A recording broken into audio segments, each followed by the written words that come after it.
എന്ത് ഹൈറ്റ് വീടുണ്ട് പ്രിയ. ഏറ്റവും മേലൊരു വീട് കണ്ടോ പ്രിയ? അത് ഏറ്റവും ഹൈറ്റ് നിൽക്കുന്ന വീട്.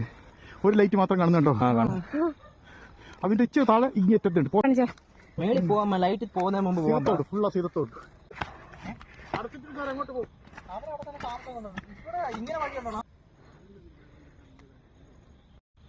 അവിടൊക്കെ വീടുണ്ടില്ലേ? അതൊരു വീടാണോ മേളിലെ? വഴിയുണ്ടോ അങ്ങോട്ട്? ഇത് കറക്റ്റ് അവിടെ പമ്പ് കണ്ടില്ലേ? പമ്പിന്റെ അവിടെ നിന്ന് കോടിയാട്ടിന്റെ അങ്ങോട്ടാണ് കിടക്കുന്നത്. അവിടെ സ്കൂളാണ്, സ്കൂളിന്റെ ഗ്രൗണ്ടാണ് കാണുന്നത്. ഉണ്ടത് നമ്മുടെ ആളുകൾ കൊണ്ട് താഴത്തെ പാലം, നമ്മുടെ പാറോസിന്റെ നേരെ താഴെയുള്ള പാലം. ഇത് മേപ്പോട്ട് അവിടെ എങ്ങനെ പോകുമ്പോൾ ആൾക്കാർ